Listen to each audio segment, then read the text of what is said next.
at this very important breakfast. And of course, I'm always honored to be here with my friend Adrian. Give him a big round of applause. Ladies and gentlemen, we have in the room the mayor of the city of Los Angeles that you just applauded. You have Diane Watson, the former member of Congress, and ambassador, and everything else that she's done. You have other elected officials are here, but you have community leaders, and you have ministers and pastors, on and on and on. This is a big day. This is a big day for Los Angeles. Give everybody a big round of applause.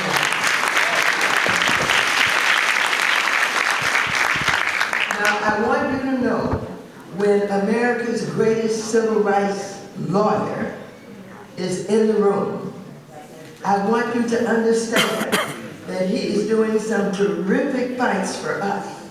This man does not mind going into the courts and suing any and everything that needs to be sued. Give him a big round of applause.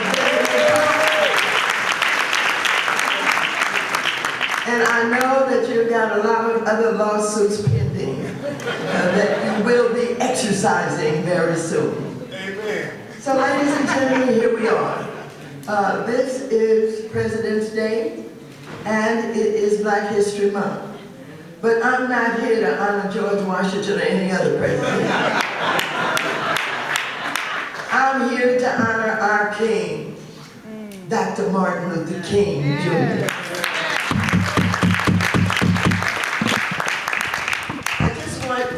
Be reminded of who he was and what he did for us. Let us remember that he was born January 15, 1929. He was assassinated April 4th, 1968, at the age of 39 years old. Well, of course, we know all about many of his accomplishments and the fact that he received the Nobel Prize that is so absolutely understood to be the greatest recognition that you can get, the Nobel Peace Prize. Well, we are gathered here at the invitation of Adrian, President and CEO for the 40th Annual Kingdom Day Parade. Adrian is a wise man. I've known him for many, many years. We fought each other. We didn't always agree on anything, but I have the highest respect. Just think, he postponed the Kingdom Day Parade because he knew that we should pay attention to what was going on in Altadena and Pacific Palisades. And so we made it work. And here we are today on President's Day and Black History Month to do what we always do, and that is celebrate and honor the legacy of Dr. Martin Luther King Jr. Round of applause.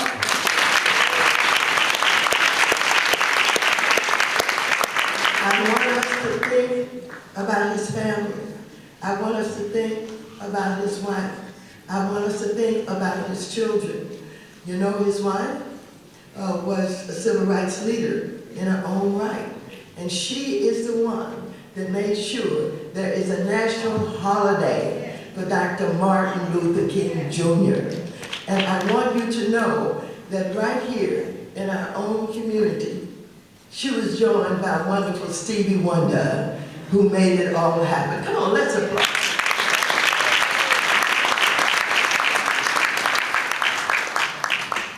I started out some years ago, and I'm not going to tell you how many, because you'll think I'm as old as Adrian. I might be, but I ain't telling it. But I want you to know I started out with Celeste King, who was the original founder. And I want you to know that he was but a pup learning at the feet of Celeste King. And he learned well. He learned well, and he's committed his life and his career to this Kingdom Day Parade. He makes sure it happens. And I want to tell you, it is not easy. Yes, we have sponsors, but it's never enough money.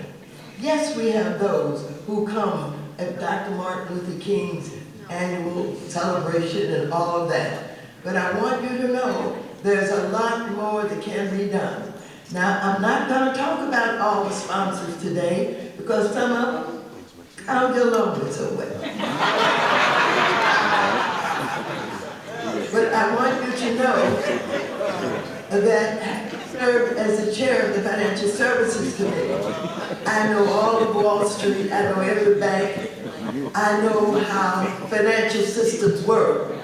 And I'm so appreciative for Wells Fargo and the $2 million that was just mentioned. It should have been $20 million.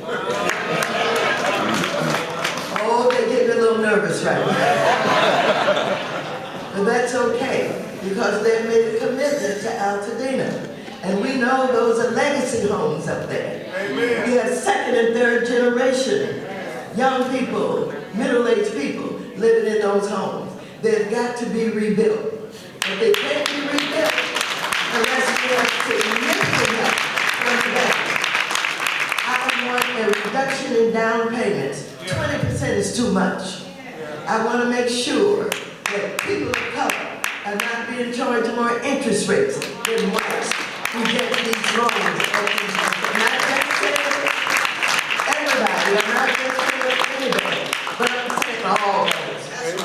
Because I understand so well how they work. So thank you, Wells, for being here today. I'm going to follow you and to make sure that you do everything that can be done. But ladies and gentlemen, let me just say this. At this time of year, we always hear a statement and a question.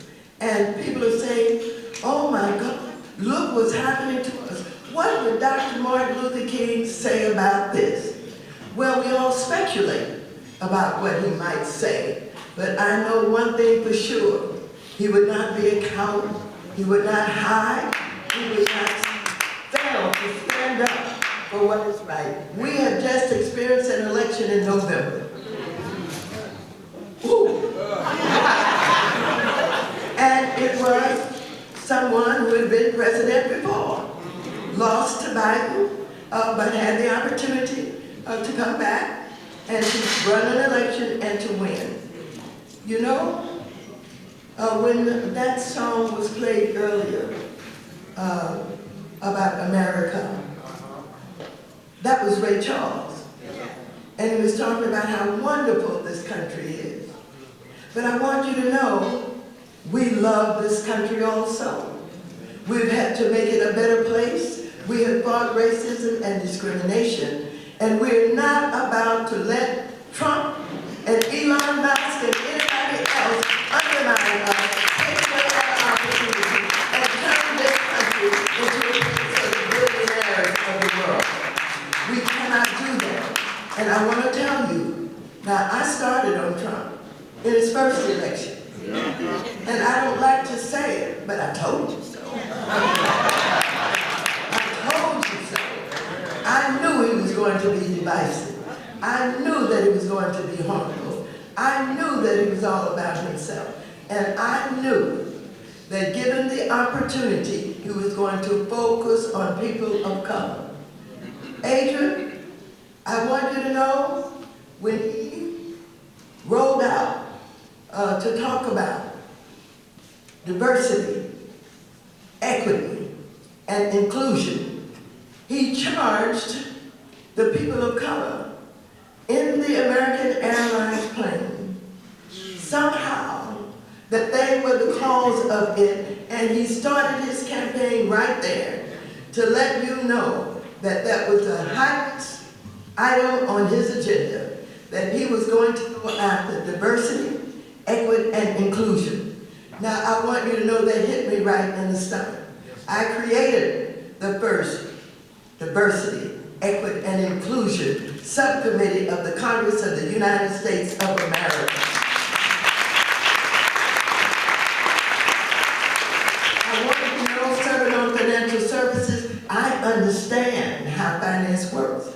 I understand what has developed over the years that have excluded most of us and people of color from being able to be on Wall Street, to be CEOs of the major corporations of America.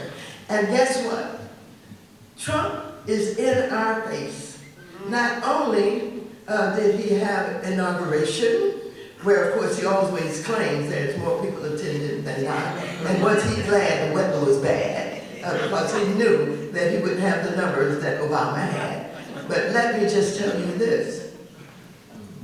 This president of the United States of America not only has taken on diversity, equity, and inclusion, but he has charged every office, every department of government to get rid of anything that looks like, sounds like, or acts like diversity, equity, and inclusion.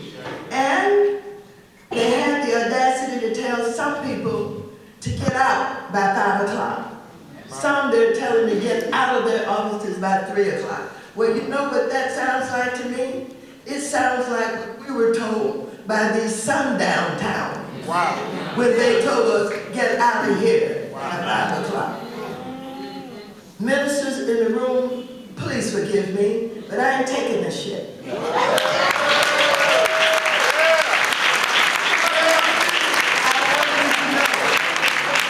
I was born in St. Louis, Missouri.